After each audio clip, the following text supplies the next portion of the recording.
Hola, hola, ¿qué tal? ¿Cómo están? Bienvenidos a Mentalidad Financiera, el canal donde aprendemos sobre finanzas, sobre dinero, sobre economía y muchas cosas interesantes. Hoy vamos a hablar sobre un tema que está muy presente en nuestras vidas, todos los días, la famosa inflación. Y yo estoy con harta inflación. ¿Qué es? ¿Por qué suben los precios? ¿Por qué a veces no nos alcanza la plata? ¿Y por qué los bancos centrales quieren que haya un poco de inflación y no cero? Todo eso y más en este video. Entonces, ¿qué es la inflación? La inflación es el aumento generalizado y sostenido en el tiempo de los precios de los bienes y servicios. Es decir, en fácil, con la misma cantidad de plata podéis comprar menos cosas. Corta. Mira, te doy un ejemplo. Si en el 2020 comprabas un kilo de pan a 1.000 pesos, puede ser que ahora estés comprando el pan a 1.400 pesos. ¿Eso qué significa? Que hay inflación. O sea, hay un aumento en el precio de este producto que es el pan. Puta que rico el pan. ¿Y cómo estamos con la inflación en Chile? Según el Banco Central, la inflación acumulada a junio de 2025 fue de un 4,2%. Eso quiere decir que la mayoría de los productos, los bienes y servicios subieron un 4,2%. Hoy se acuerdan que antes el centella costaba 100 pesos. Eso es inflación. Oye, pero ¿y cómo se mide la inflación? De la siguiente manera. Se mide con un índice que se llama el IPC, que es el índice del precio al consumidor, que mide una canasta, que es llamada la canasta básica, de productos y servicios. Ojo, esos productos y servicios son representativos, necesarios para la vida.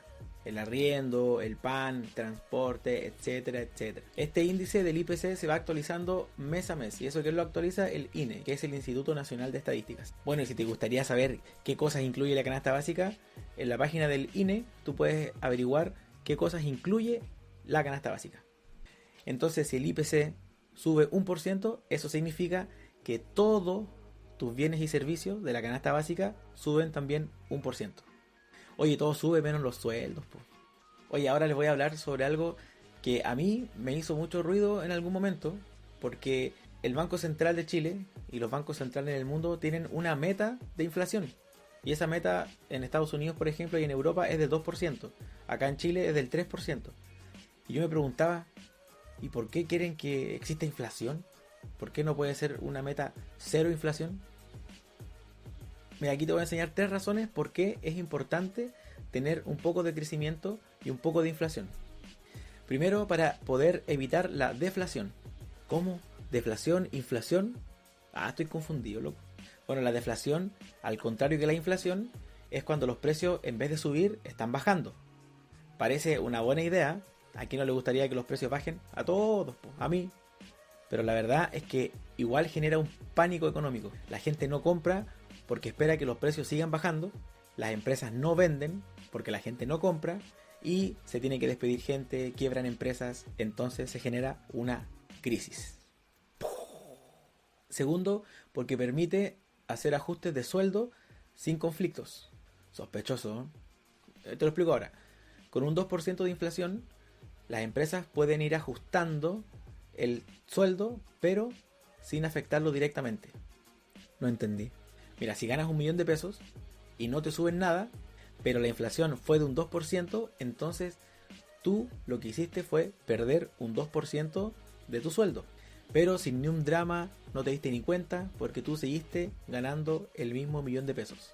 Y esta es una manera suave para reducir costos. Oye, que son pillos los empresarios.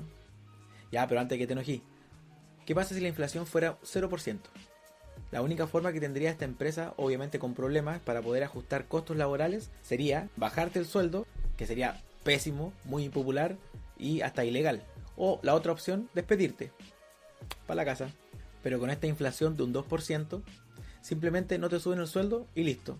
Tu sueldo vale menos, obviamente. Ahora, en muchas empresas, lo que se hace realmente es que al final de año hacen un ajuste al IPC. Por ejemplo, si el IPC anual fue de un 3%, entonces lo que hace la empresa, te suben tu sueldo un 3%. Eso es lo que debiesen hacer. Muy bien las empresas que lo hacen. Y las que no, muy mal. Ya, pero igual, ponte a pensar esto. Si estamos hablando de una empresa que tiene problemas financieros, de costos laborales en este caso, ¿qué sería mejor? ¿Mantener tu trabajo y quizás perder un 2% de la inflación y que te sigan pagando lo mismo? ¿O que te despidan? Entonces es por eso que los bancos centrales incentivan que exista un poco de inflación. Tercer punto, provee flexibilidad al Banco Central. Puede activar la economía bajando las tasas de interés. ¿Qué significa esto? Que los créditos están más baratos, o sea, más personas van a pedir créditos para invertir, para hacer gastos, etcétera, etcétera. Y con eso se activa la economía. Por el contrario, si lo que se quiere es enfriar la economía, lo que hace el Banco Central es sube las tasas de interés para que los créditos sean más caros y las personas no puedan pedir crédito o no sea tan conveniente pedir un crédito. Esto también para las empresas y para las personas naturales. Ahora, si la inflación fuera un 0%, esa palanca o ese juego que tiene el Banco Central pierde potencia y el riesgo de enfrentarse a una deflación aumenta considerablemente. Mira, te lo voy a explicar en un ejemplo súper cotidiano. Es como la temperatura del agua en la ducha. Con un 2% significa que podemos tener esta perilla para poner agua un poco más helada o un poco más caliente y nosotros ir manejando la temperatura del agua. Pero con una inflación del 0% tenemos la opción de bañarnos con agua helada o hirviendo. Prefiero el 2%. Ya, ahora aterrizamos en Chile y en el mundo. ¿Qué pasa con nuestro país? ¿Qué pasa con Chilito? La inflación en 12 meses fue de un 4,2%. Estamos arriba de la meta del 3%, pero nos estamos acercando. Obviamente comparándolo con el 2022-2021 en plena pandemia, teníamos como un 14% de inflación. Ahí sí que estaba cuática la cosa.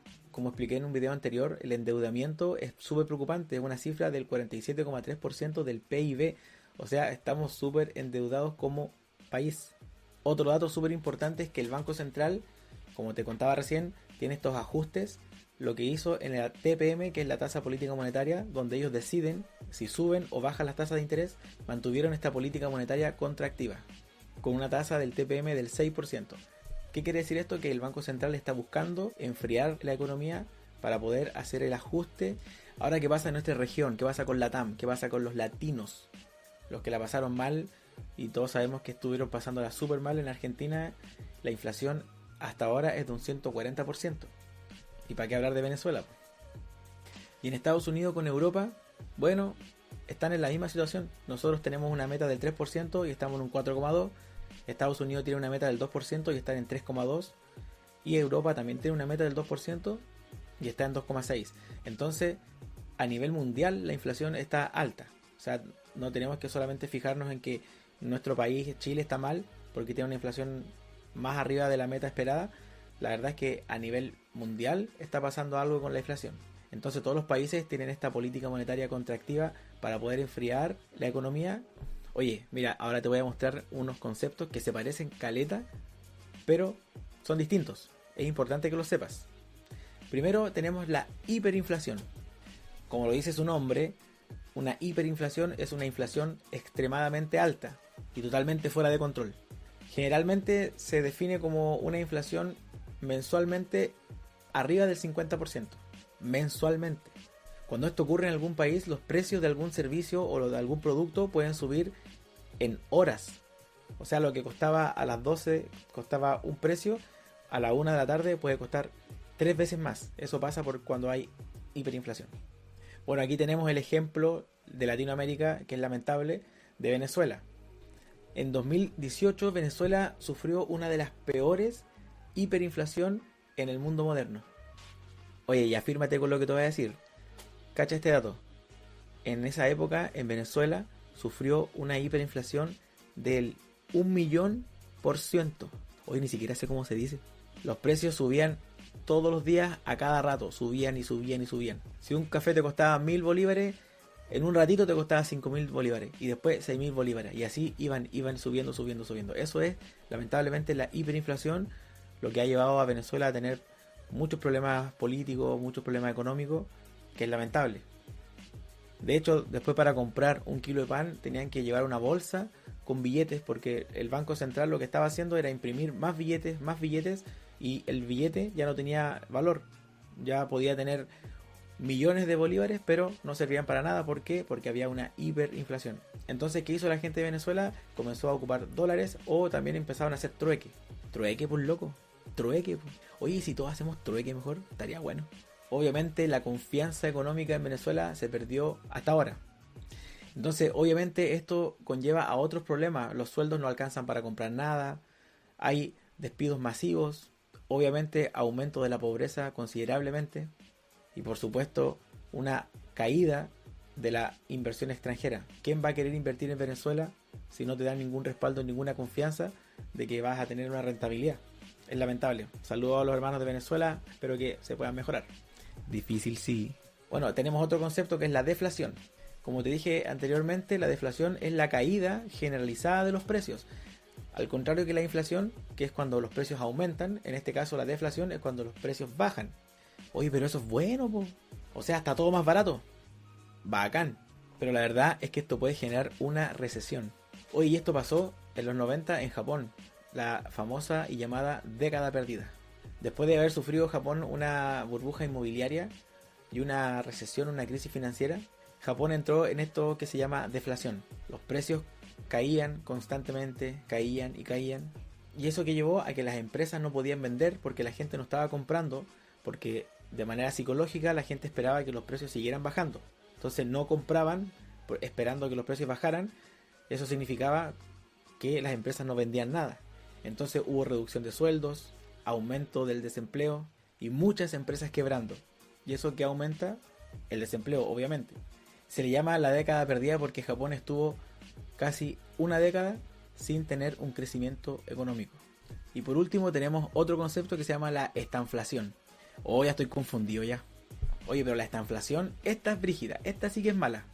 Es como que te resfríes, te duele la cabeza, andáis con vómito, te pique una abeja, todo mal. Y todo al mismo tiempo. La estanflación es cuando en una economía existe una alta inflación, desempleo elevado y un estancamiento del crecimiento económico. O sea, todo mal. Oye, ¿pasó alguna vez esto? Claro que sí, pues. Siempre pasan. En los 70 hubo una crisis que se llama la crisis del petróleo.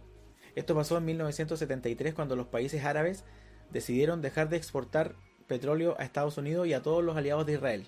Se la hicieron. Al momento de pasar eso, hizo que el precio se multiplicara por 4 de un golpe. Y todos sabemos que el petróleo es un insumo básico para muchas cosas. Para las maquinarias, para la benzina, para los alimentos, para las fábricas. Entonces, ¿qué pasó? Que todo empezó a subir de una. Una inflación elevadísima. Las empresas empezaron a cerrar porque los costos subieron. Aumentó el desempleo al tiro porque las empresas cerraron. Y hubo un estancamiento económico. Y eso se llama estanflación. ¿Y por qué es tan difícil de combatir o tan difícil de manejar esta estanflación? Por lo siguiente. Porque si subes la tasa de interés para poder frenar la inflación, que eso es lo que se hace comúnmente en los bancos centrales, puedes empeorar el desempleo. Ya, pero mira, si bajas la tasa de interés mejor y así fomentas el empleo, pero eso genera inflación. Entonces, esto es como tener que frenar y acelerar al mismo tiempo. Difícil, de hecho, no se puede. Bueno, es importante que estos conceptos los tengas claros, los conozcas al menos, pero siempre tienes que tener presente la inflación. Tienes que entender bien qué es la inflación y cómo nos afecta. ¿Y cómo nos afecta entonces si hay una alta inflación en nuestro país? Primero, tenemos menor poder adquisitivo. ¿A qué me refiero con esto? Que si tú comprabas en el supermercado con 100.000 pesos, comprabas todas las cosas básicas para ti, para tu mes, entonces ahora con los mismos 100.000 pesos vas a comprar menos cosas. Este punto es súper importante y que espero que lo entiendan bien. El aumento de los créditos. Lo que pasa es que si hay una inflación que está muy alta, el Banco Central al tiro lo que hace es subir la tasa de interés, la tasa de política monetaria, la TPM, la sube para poder enfriar la economía. Eso significa que los créditos van a estar más caros. ¿Y por qué te va a afectar eso? Porque si tú tienes un crédito hipotecario o un crédito consumo a una tasa variable, ¿qué significa eso? Que va a variar según la tasa de interés que diga el Banco Central. Significa que si tú pagabas un crédito de 220.000 pesos y el Banco Central sube la tasa, en vez de pagar esos 220.000 pesos, puedes estar pagando 250, 260.000 de un mes para otro. Y eso pasa porque sube la tasa de interés. Y por último, afecta a las inversiones por lo siguiente. Porque cuando estás en tu AFP o en alguna corredora de bolsa o donde tú inviertes tu dinero, si es que lo inviertes, algún fondo mutuo, algún plazo fijo, y tú tienes una rentabilidad, por ejemplo, una rentabilidad de un 4% anual, pero la inflación fue de un 4,2%, eso significa que no le estás ganando a la inflación. O sea, lo que tú ganaste en realidad, lo único que estás haciendo es netear, es el concepto como técnico, es como igualar a la inflación. O sea, no ganaste nada, pero tampoco perdiste. Entonces hay que procurar que si tú tienes inversiones que sean mayores a la inflación. Uno de los términos que se ocupa mucho para eso es UF más y el porcentaje de ganancia o de utilidad. Por ejemplo, si yo digo renté en este año UF más 5, significa que si la inflación estaba en 4%, yo renté 4 más los 5, o sea, renté 9%. Y se dice técnicamente UF más 5. Oye, y quiero que entiendas algo. La inflación no es ni el héroe ni el villano. Una inflación bien manejada mantiene el motor económico activo, pero si está fuera de control se sobrecalienta, obviamente, pero si está en negativo, se apaga.